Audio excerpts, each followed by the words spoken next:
नमस्कार दर्शकों, जेके प्राइम में आपका स्वागत है। मैं हूं विनोद कुमार। दर्शकों, 1982 में गठित नेशनल पैंथर्स पार्टी आज टूटने के कगार पर है। नेशनल पैंथर्स पार्टी के प्रदेश अध्यक्ष बलवंत सिंह मनकोटिया ने आज सभी पदों से इवन अपनी मूल सदस्यता से भी रेजिग्नेशन दे दिया है। हालांकि रेजिग्नेशन का कारण बताया कि यह पारिवारिक कारण है, और हम भी आपको बता दें पारिवारिक कारण इसलिए भी है, ये पार्टी परिवार के बाहर गई ही नहीं, और यही एक वजह है कि आज टूटने के कगार पर है। जो आप जो वीडियो भेजा है, जो वीडियो वायरल हुआ है इस वक्त बलवंत सिंह मनकोटिया का, उनकी आंखों के नीचे की सूजन इस बात को तस्दीक करती है कि वो वाकई में परेशान थे। कल ही उनको प्रदेश अध्यक्ष बनाया गया था, और आज ही वीडियो वायरल करने के बाद वो स्विच ऑफ करते हैं और किसी गाड़ी में बैठ करके चले जाते हैं, किसी से मुलाकात नहीं करते हैं, लेकिन वीडियो में बिल्कुल साफ कर देते हैं कि कार्यकर्ता एकजुट रहे और आने वाले वक्त में देखा जाएगा कि पार्टी किस ओर रुख लेती है। आपको बता दें कि 1982 में पार्टी का गठन हुआ और पहली मर्तबा 2002 में 4 विधायक एक साथ जीत करके आए और सरकार का हिस्सा बने। और सरकार का हिस्सा इसलिए बने क्योंकि पीडीपी और कांग्रेस की मिलीजुली सरकार थी। पैंथर्स पार्टी को भी लिया गया और 2 इनके मंत्री बने। हर्षदेव सिंह, जो लगातार लंबे समय से रामबन से जीतते आ रहे थे, रामनगर से जीतते आ रहे थे, उनको कैबिनेट मिनिस्टर का दर्जा किया गया। और साथ ही साथ जो यशपाल कुंडल हैं, उनको जो सांबा से जीत के आए थे, उनको एमओएस बनाया गया। फकीरनाथ जो चनैनी से जीते थे, और साथ साथ बलवंत सिंह मनकोटिया को ये बतौर विधायक वहां पर मौजूद रहे। लेकिन आज जो पार्टी छोड़ने को लेकर के जो वीडियो बलवंत सिंह मनकोटिया का है, वो इस बात को सीधे सीधे स्पष्ट करता है कि कहीं ना कहीं परिवार की अंतरकला बिल्कुल सामने आ गई। मैं आज दुखी भाव से आप सब साथियों को ये जानकारी देना चाहता हूं कि मैं पैंथर्स पार्टी के सभी पदों से जो भी जिम्मेदारियां मुझे दी गई हैं पैंथर्स पार्टी के अंदर, वहां से रिज़ाइन करता हूं और पार्टी की मेंबरशिप से भी रिज़ाइन करता हूं। चूँकि हालात ऐसे हैं कि अगर मैं रिज़ाइन नहीं करता तो हो सकता ये पार्टी का नहीं बल्कि परिवार का जो मैटर है आने वाले समय में ये सड़कों पे आ जाए, ये मीडिया में आ जाए। हालांकि मैं माफ़ी चाहूँगा अपने तमाम पार्टी के लीडर से, अपने पार्टी के कार्यकर्ताओं से, कि मैं बहुत जल्दबाजी में ये फ़ैसला लेना पड़ा। क्योंकि समय मेरे पास बहुत कम है, इसलिए मुझे फ़ैसला लेना पड़ा आपकी सलाह मशवरे के बगैर। लेकिन मुझे पूरा यकीन है कि पार्टी के जितने भी जो मेरे साथ जुड़े हुए साथी हैं, वो साथी अपना संयम खोएंगे नहीं। और मैं इस मौके पे ये कहना चाहूँगा, अपनी भीम सिंह जी को अपील करना चाहूँगा कि हर्षदेव जी पैंथर्स पार्टी चलाने में उनके पास क्षमता है, वो चला सकते हैं और उनको इंटरेस्ट भी है, तो पार्टी की पूरे तरीके से जिम्मेदारी हर्षदेव जी को दी जाए। और मैं भीम सिंह जी से माफ़ी चाहूँगा कि आपने इस बार फिर पूरी टीम ने मुझे जो नियुक्त किया था, पार्टी का प्रेसिडेंट इलेक्ट किया था, मैं अपनी जिम्मेदारी नहीं निभा पाऊँगा और इसलिए मैं रिज़ाइन करता हूँ। और मैं अपने उधमपुर विधानसभा क्षेत्र के तमाम पार्टी के लीडर्स, कार्यकर्ताओं को अपील करता हूँ कि कल हमारी जैसे हर महीने की 11 तारीख को मीटिंग होती है, कल 11 बजे सभी साथी पहुँचें और फर्दर कोर्स ऑफ एक्शन क्या होगा वो हम सभी साथियों के साथ बैठ के तय करेंगे। तो इस मौके पे मैं पूरी होशो हवास के साथ मैं बलवंत सिंह मनकोटिया फिर से ये कहना चाहता हूँ कि मैं पैंथर्स पार्टी के तमाम पदों से आज मुक्त होता हूँ और पार्टी की मेंबरशिप से भी मैं आज रिज़ाइन करता हूँ। थैंक यू, धन्यवाद। दर्शकों, आनन फानन हर्षदेव सिंह जो पार्टी के चेयरमैन हैं, उन्होंने प्रेस कॉन्फ्रेंस दी और प्रेस कॉन्फ्रेंस में सारे का सारा ठीकरा भारतीय जनता पार्टी पर फोड़ दिया। और उनका ये कहना था तो भारतीय जनता पार्टी किसी दूसरी पार्टी को नहीं देखना चाहती है, लिहाजा साम दाम दंड भेद सब इस्तेमाल कर रही है, और उसके इस्तेमाल के करते ही कहीं ना कहीं कुछ दबाव, उनका ये आरोप है कि ये सब का सब किया धरा भारतीय जनता पार्टी का। आइए देखते हैं। लेकिन हमने सरेंडर नहीं किया। भारतीय जनता पार्टी यही कोशिश कर रही है कि विपक्षी लोगों को किसी भी तरीके से जो है वो तोड़ा जाए, या तो अपने साथ मिलाया जाए या घर में बैठा दिया जाए। अगर बलवंत जी के साथ भी कुछ ऐसा हुआ है, मेरी अभी उनसे बात नहीं हुई है, उनका स्विच ऑफ आ रहा है, मैं बाहर था 4 दिनों से, तो हम उनको कहना चाहते हैं कि हम उनके साथ खड़े हैं। और मैं अपने पार्टी के तमाम वर्कर से कहना चाहता हूं कि भारतीय जनता पार्टी से डरने की कोई जरूरत नहीं है। जब तक हमारे सांस में सांस है, जब तक हमारे दम में दम है, यह लड़ाई भारतीय जनता पार्टी के खिलाफ जारी रहेगी। इनकी जो बेईमानी है, इनका जो भ्रष्टाचार है, जिस तरीके से ये दबाकर और लोगों को धमकाकर अपनी राजनीति चलाने की कोशिश कर रहे हैं, पैंथर्स पार्टी हमेशा उसके विरोध में खड़ा रहेगी और पूरी लड़ाई जो है शिद्दत के साथ लड़ेगी भारतीय जनता पार्टी के साथ। मैं अपने तमाम वर्कर से कहना चाहता हूं कि हर्षदेव आपके साथ खड़ा है, आपका कोई बाल बांका नहीं कर सकता। हम हर कुर्बानी देने के लिए तैयार हैं अपने वर्कर्स के लिए, उनके ऊपर कभी आंच नहीं आने देंगे। जब तक हमारे जिस्म में खून की एक भी बूंद है, हम अपने वर्कर्स के साथ जो है वो कंधे से कंधा मिलाकर खड़े रहेंगे और कभी भी उनके ऊपर कोई आंच नहीं आने देंगे। ये हम अपने तमाम जो पॉलिटिकल वर्कर्स जो हैं उनसे आज के दिन कहना चाहते हैं, और डरने की जरूरत नहीं है भारतीय जनता पार्टी से। ये महाभारत का युद्ध है, हम थोड़े जरूर हैं लेकिन पांडव भी बहुत कम थे और कौरवों की सेना को नेस्ता नबूद किया था। देखिए, मेरी उनसे बात नहीं हुई है अभी, जब बात होगी तो क्या वजह है, ये वजह का पता जो है वो बाद में चलेगा, और जो भी है देखेंगे। मनमुटाव चल रहा था पार्टी के भीतर। देखिए, ऐसी तो कोई मुझे लगता नहीं है कि कोई मनमुटाव वाली बात होनी चाहिए, क्योंकि मैं तो 6 दिन के बाद अभी आया हूँ, सीधा एयरपोर्ट से यहाँ पहुँचा हूँ और अभी मेरी ज़्यादा बातचीत नहीं हुई है। आते ही जो है एक मीडिया जो है उनसे बातचीत करने का मुझे मौका मिला है। तो जो मैं समझ रहा हूँ और जो मेरे जो जहन में इस वक्त आ रहा है वो यही है कि ये भारतीय जनता पार्टी की साजिश है। जिस तरीके से वो करती रही है वही वो कर रही है यहाँ भी, और मेरा पार्टी के तमाम लोगों के साथ ये एक कमिटमेंट है, हम वचनबद्ध हैं अपने लोगों की लड़ाई लड़ने के लिए। हमारा एक आदमी भी 1.25 लाख के बराबर सिद्ध होगा, ये मैं बताना चाहता हूं, और भारतीय जनता पार्टी को इसका भारी खुमाइजा उठाना पड़ेगा। दर्शकों, हम जब प्रोफेसर भीम सिंह के पास पहुंचे, professor Bhim Singh chief pattern है और उन्होंने ही 1982 में पार्टी का गठन किया था। उनका ये साफ कहना है कि ये पार्टी नहीं है, वोट की मशीन नहीं है। उनका ये कहना है कि ये एक आंदोलन है, इस आंदोलन में लोग आते हैं, जुड़ते हैं, जिसको नहीं पसंद आता वो चला जाता है।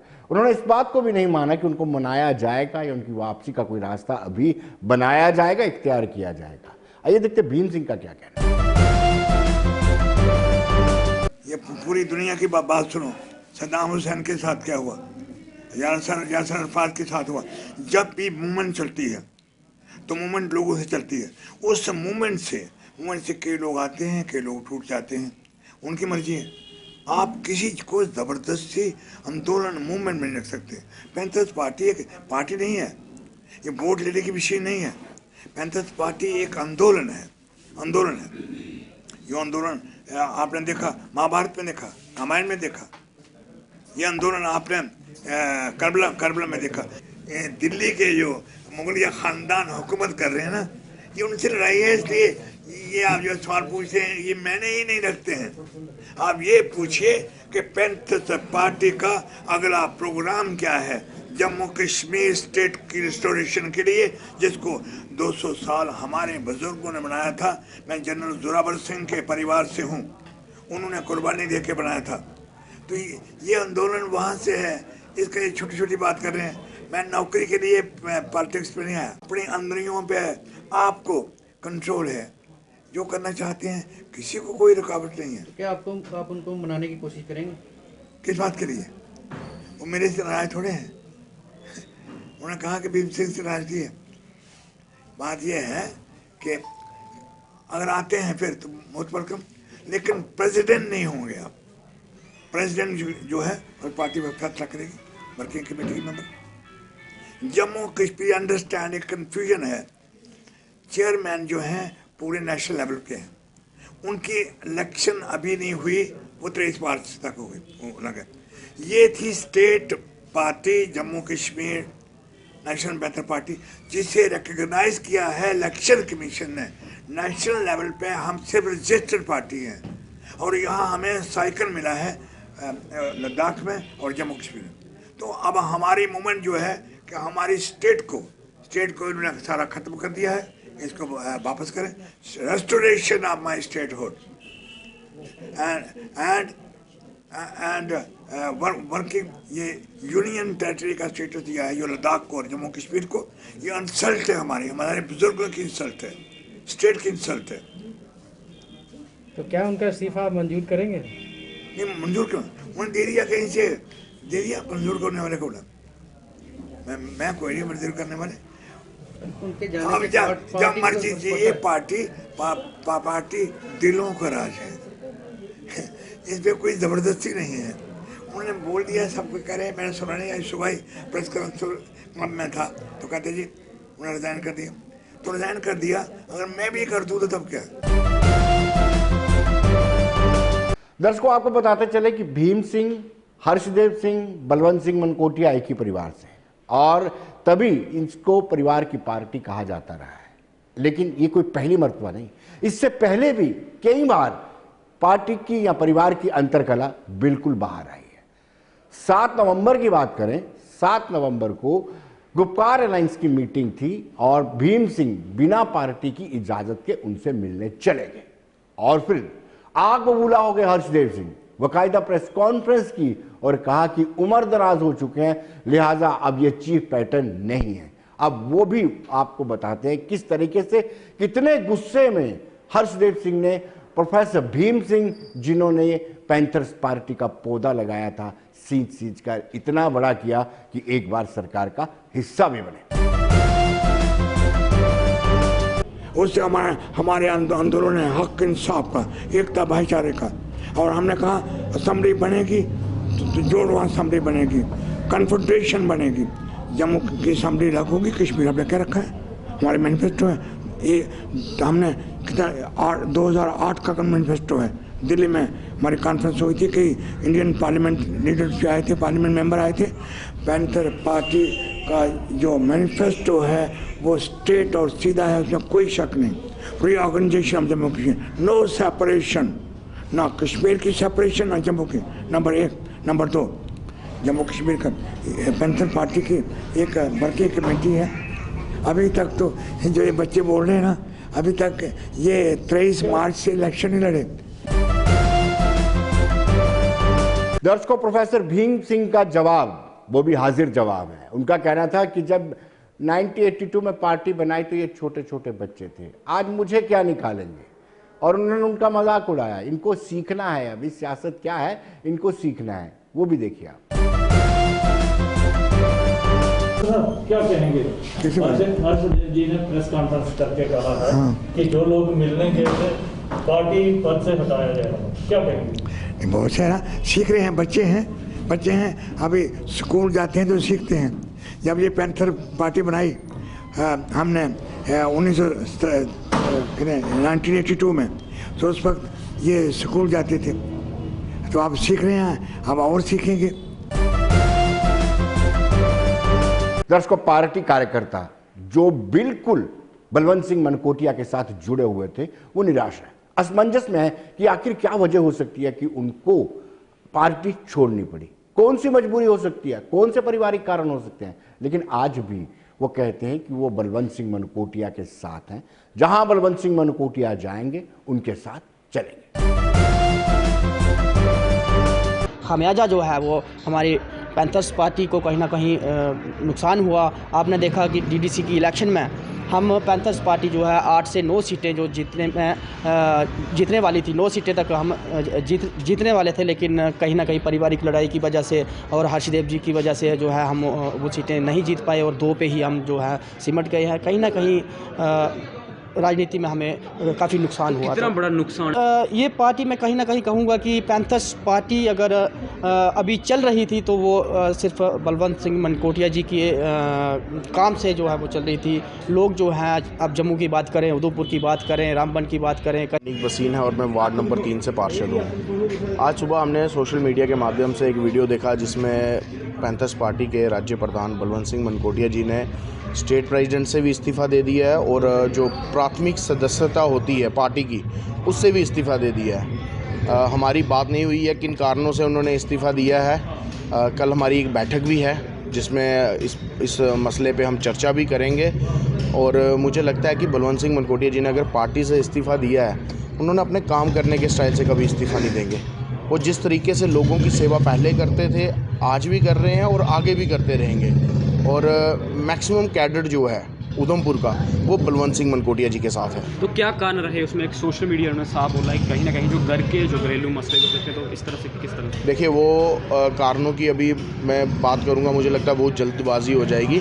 कल हमारी एक बैठक है, उस बैठक में हम इस मसले पे भी चर्चा करेंगे किन कारणों से उन्होंने इस्तीफ़ा दिया। इतना बड़ा स्टेप अगर उन्होंने कोई लिया है तो कुछ कारण तो होंगे। मेरा नाम पंकज शर्मा है। देखिए आज जब सुबह हमने ये इनका बयान देखा कि मनकोटिया साहब ने पैंथर्स पार्टी से रिज़ाइन कर दिया, तो जो इन्होंने फैसला किया है इसको कुछ सोच समझ के किया होगा।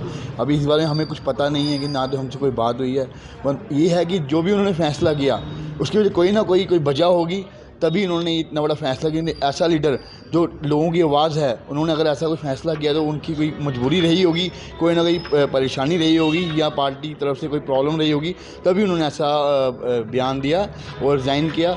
और हम मनकोटिया साहब का समर्थन करते हैं। हम कल भी मनकोटिया साहब के साथ थे, हम आज भी हैं और हमेशा रहेंगे, क्योंकि मनकोटिया साहब ऐसे लीडर हैं जो ज़मीनी स्तर से लोगों के साथ जुड़े हुए हैं, लोगों की भावनाओं के साथ जुड़े हुए हैं और लोगों की सेवा करने में, आज चाहे वो पार्टी में हैं चाहे ना हैं, वो हमेशा लोगों की सेवा में रहेंगे और करते रहेंगे। जिस तरह से ये उनका अपना मामला है, क्या है हमें नहीं पता इस चीज़ के में।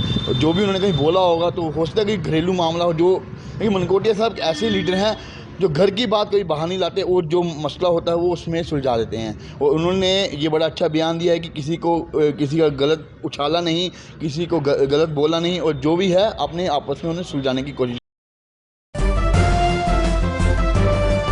दर्शकों, अब हम बात करते हैं डीडीसी चेयरमैन और वाइस चेयरमैन के चुनावों को लेकर के। अगर रियासी की बात करें तो सराफ सिंह वहां से भाजपा के कैंडिडेट थे, आसान से जीते हैं। लेकिन दूसरी ओर निर्दलीय वाइस चेयरमैन जीती है साजरा कादिर। साजरा कादिर 7-7 वोट इनको मिले थे। टॉस के आधार पर जब टॉस की गई, वो भी निर्दलीय थी, लेकिन साजरा कादिर जीत गई। भी भारी मतों से जो है वो जीत मिली थी। इस बार भी कहीं ना कहीं भाजपा के चेयरमैन जो है उभर कर सामने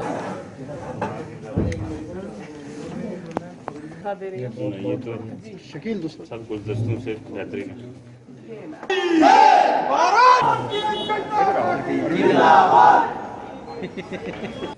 उसी का, उस ऑलमाइटी गॉड का हमें शुक्रिया अदा करना चाहिए और होना चाहिए। उससे दूसरा जो मैं कहता हूँ वो हमारा संविधान है, जिसने हमें सबको, और एक चाहे वो शहर में है, गांव में है, किसी भी प्रांत में है, किसी भी एरिया में है, किसी भी जात धर्म और किसी भी समुदाय से है, किसी भी माशरे से है, उसको ये ताकत, ये पावर, ये एम्पावरमेंट दी है कि वो आज के इस दिन का जो ये अपनी खुशी है वो देख सकता है।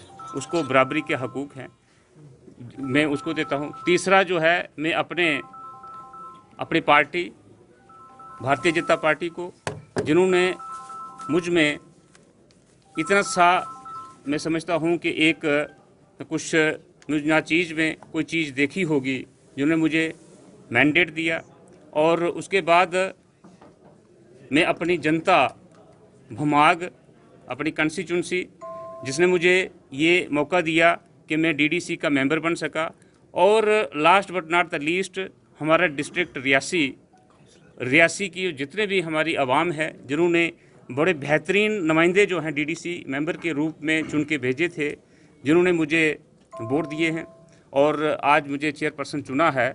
मैं समझता हूं कि हमारी पार्टी के सिर्फ 7 ही जीते थे। ये बहुत ही बढ़िया तरीके से हमारी इलेक्शंस हुई और इसका पूरा क्रेडिट जब इलेक्शंस हुई डीडीसी की तब इसका पूरा क्रेडिट वोटर को जाता है। पूरा वोटर ने बेहतरीन वोट दिया, बहुत बढ़ चढ़ कर वोट किया। रियासी की ये परंपरा रही है बढ़िया वोटिंग की, हम लोगों ने वो परंपरा कायम रखी।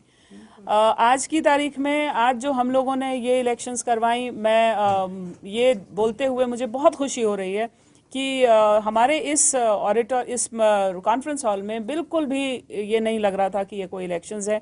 बहुत ही सौहार्द के साथ और बहुत ही कोई भी किसी तरह का कोई कंपटीशन देखने को नहीं मिल रहा था। बहुत सौहार्द और बहुत पीसफुल तरीके से हम लोगों के, हमारे जो डीडीसीज मेंबर्स हैं, उन लोगों ने एक दूसरे को चुना, वोट किया, सबके साथ सब कुछ सामने हुआ, ट्रांसपेरेंट हुआ।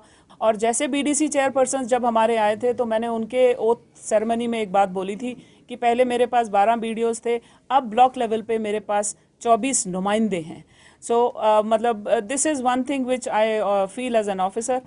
दूसरी चीज़ जो आपने बोली कि दोनों जो चेयरमैन और वाइस चेयरमैन, और मैं साथ जोड़ूंगी हमारी तीनों टीयर्स, पंचायती राज 73rd अमेंडमेंट, तीनों टीयर्स हमारी जो है वो मुकम्मल हो गई। इसकी बहुत मुबारक है, पूरे यूटी को मुबारक है।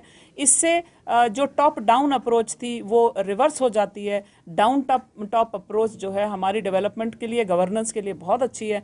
मैं इन दोनों को शुभकामनाएं देती हूं और ये इनसे रिक्वेस्ट करती हूं और दूसरा इनसे उम्मीद करती हूं कि शाना बशाना हम लोग साथ साथ काम करें। दर्शकों, अगर सांबा की बात करें तो सांबा में 14 में से 13 सीटें भारतीय जनता पार्टी ने जीती थी। परिणाम जब आया उसी दिन तय था कि बीजेपी का ही चेयरमैन और वाइस चेयरमैन का केशव दत्त को चेयरमैन के तौर पर नियुक्त किया गया।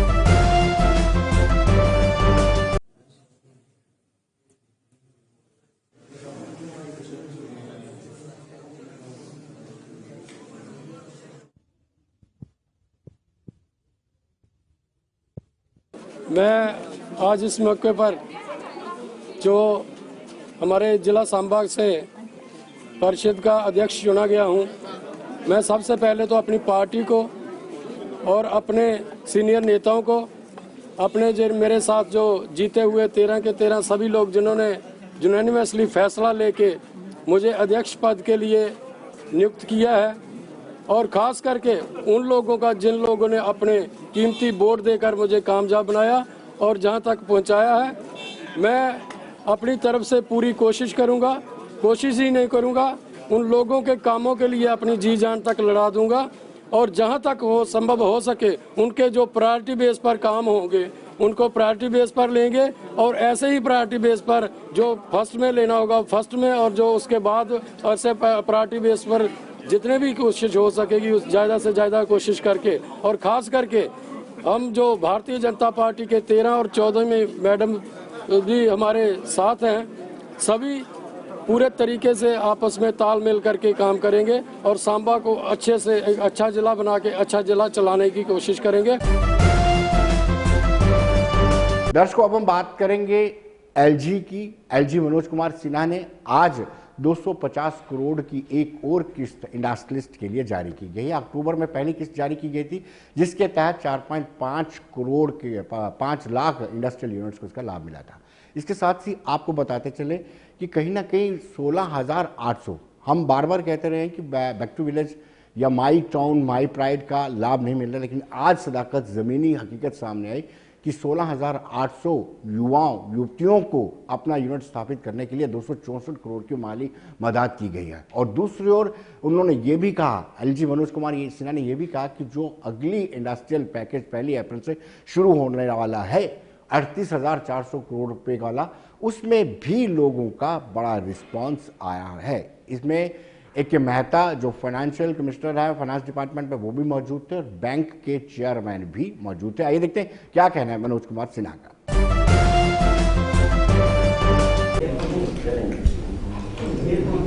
ये इंडस्ट्रियल पॉलिसी की नहीं है।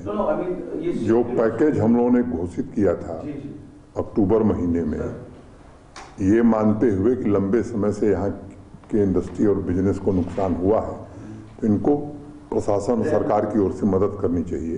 तो 5% इंटरेस्ट सबवेंशन बिना किसी डिस्क्रिमिनेशन के सबको दिया था। तो उसके तहत 950 करोड़ रुपए कुल हमको देने हैं। पहली किस्त उसमें 250 करोड़ दी थी, लोगों ने उसको यूटिलाइज कर लिया। जब बैंक ने ये बताया तो फाइनेंस डिपार्टमेंट ने 250 करोड़ की दूसरी किस्त आज रिलीज कर रहे हैं आपके सामने। जब ये खर्च हो जाएगा जैसे ही, तो फिर वो तीसरी किस्त दे देंगे। जो फाइनेंशियल असिस्टेंट आप यूथ को दे रहे हैं, ये कितना दे रहे हैं? क्या उसमें कोई सब्सिडी तो नहीं है कि सब्सिडी की आड़ में वो आगे आना शुरू कर? नहीं, ये सब्सिडी नहीं है। हम सुविधा पूर्वक उनको बिना किसी परेशानी के आर्थिक सहायता उपलब्ध करा रहे हैं, ताकि अगर कोई अपना काम करना चाहता है तो वो सुविधा पूर्वक कर सके, उसे कहीं जाने न पड़े। और मैं कहूँ कि ये बैंक की होम डिलीवरी है। इन कामों की समीक्षा की जा रही है, जो ये पैसे दिए फंड दिए जा रहे हैं, क्या है ग्राउंड पे वो काम नहीं। ये बैंक जिसको ऋण देता है तो उसकी शर्तें होती हैं। अब अगर वो शर्तों का पालन नहीं करेगा, नहीं अपना रोजगार करेगा, नहीं काम करेगा, तो वो डिफॉल्टर होगा। इसकी समीक्षा हम क्या करेंगे, आप बताइए। तो जो डिफॉल्टर होगा उसे रिकवरी होगी? बैंक अपना नियम थोड़े छोड़ देगा। कोई मुफ्त में धन थोड़े बट रहा है। ये तो आप रोजगार करिए, इसके लिए आपकी सहायता की जा रही, और बिना किसी परेशानी के आप जाते, अप्लाई करते, ये करते, आपके घर जा करके बैंक आपको पैसा दे। 3.4 लाख छोटी बड़ी यूनिट मिला करके इसका लाभ ले रही। 3.41।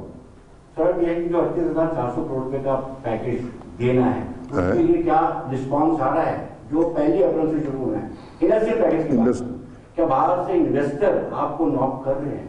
ये बड़ा थोड़ा नहीं नाक कर रहे हैं, बहुत ज्यादा नाक कर रहे हैं। और मैं भयभीत हूं कि जल्दी से जल्दी अप्रैल तक सारे काम हम लोग कर लें, क्योंकि उसके बाद बड़ी भारी भीड़ होने वाली है। उसमें हमें लैंड की बड़ी जरूरत है, पहाड़ की बड़ी जरूरत है। ये दो बड़े कंपोनेंट इंपॉर्टेंट रहते हैं।